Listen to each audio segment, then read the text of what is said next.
Halo, kembali lagi bersama saya Aldian Saputra Sudianto, NIM 17B10042. Pada video kali ini saya akan menjawab pertanyaan dari Pak Greg mengenai keadilan.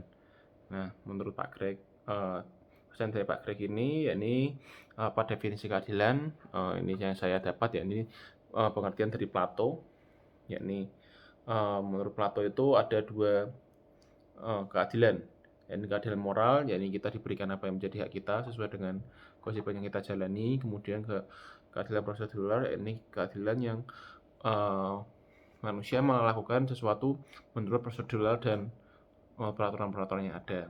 Jadi misalkan apabila keadilan moral itu kita sudah membayar BPJS, kita sudah membayar apa yang menjadi kewajiban kita harus mendapatkan hak yang sudah kita bayarkan, yakni pelayanan kesehatan sesuai dengan kelas dan hak kita. Kemudian keadilan prosedural, yakni misalkan apabila kita sudah menaati peraturan lalu lintas, kita harus berhenti di belakang marka, kita harus berhenti apabila lampu merah, maka menurut saya itu keadilan moral. Kita tidak mungkin ditilang apabila kita menjalankan apa yang sudah menjadi peraturan yang ada di sana. Kemudian mengapa definisi tersebut relevan dengan situasi sekarang? Menurut saya relevan karena hal ini terjadi di Indonesia dan di kapanpun dan dimanapun. Menurut saya hal ini masih relevan dan masih bisa dijalankan hingga sekarang. Kemudian di mana keadaan tersebut bisa terjadi dan berhasil. Menurut saya dimanapun dan kapanpun dan siapapun bisa menjalankan keadilan tersebut. Nah, bagaimana mekanisme organisme atau sistem yang tepat untuk melaksanakan konsep keadilan tersebut? Menurut saya semua tergantung dengan organismenya, tergantung dengan manusianya.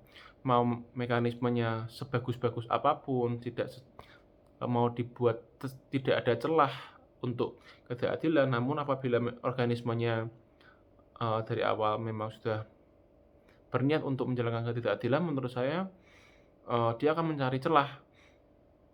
Seperti pasti orang berkembang, pasti orang akan mencari celah, tergantung kita berkembangnya ke arah baik atau ke arah buruk.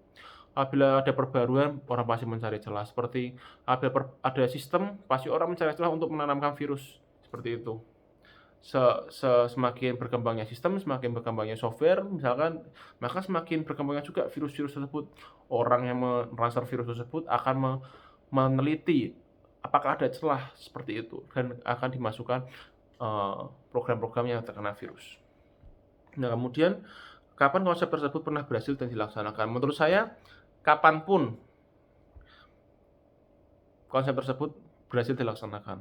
Semuanya tergantung organismenya. Tergantung manusianya. Memang kalau apabila dari awal sudah berniat ketidakadilan, menurut saya hal tersebut tidak bisa dilaksanakan. Mau mekanismenya sebagus apapun pasti ada celah untuk melaksanakan ketidakadilan. Sekarang apabila kita mencari keadilan, misalkan dari pemerintah, apabila memang dari awal sudah niatnya sudah memang jelek, ya menurut saya hal tersebut tidak bisa dilaksanakan. Seperti contoh apabila kita mencari keadilan di Indonesia, misalkan. Ini saya kutip dari CNN bahwa ada hakim yang menerima suap karena ketika mengadili kasus Tipikor. Kita tidak bisa mencari keadilan apabila dari awal memang orangnya sudah tidak kompeten dalam bidang tersebut. Tidak bisa memegang teguh ideologi yang telah dipercayanya. Nah, kemudian apabila kita pemerintah mungkin masih terlalu umum. Apabila kita mencari keadilan di gereja misalkan, di gereja atau di tempat ibadah, menurut saya tergantung orangnya. Misalkan ini, saya kutip dari salah satu jurnal yang ditulis oleh Eka Adi Wibowo dan Heru Kristanto pada tahun 2018 ini ya, dari Universitas Kristen Duta Wacana. Judulnya Korupsi dalam Pelayanan Gereja, Analisis Potensi Penyimpangan dan Pengendalian Internal. Nah, di sini mengutip bahwa ternyata ada kasus korupsi di dalam gereja tersebut. Misalnya ini ambil dari Kompas orangnya, bahwa ada suatu pemuka agama yang mengkorupsi dana gereja sebanyak 4,7 triliun untuk digunakan kepentingan pribadi. Nah, pada tahun 2013. Kemudian ada juga dugaan korupsi pemalsuan dan penyalahgunaan wewenang bendahara gereja pada tahun 2015 sebanyak 2,3 miliar. Maka kembali lagi ke manusianya, kita tidak perlu mencari di mana, kapan, dan sistem mana yang paling kuat. Kita mulai dari diri sendiri, kita tidak perlu mencari atau memberikan contoh, apa sih yang berhasil, kita harus mencontoh atau bagaimana, karena menurut saya itu buang-buang waktu dan eee, kita lupa untuk membenahi diri sendiri.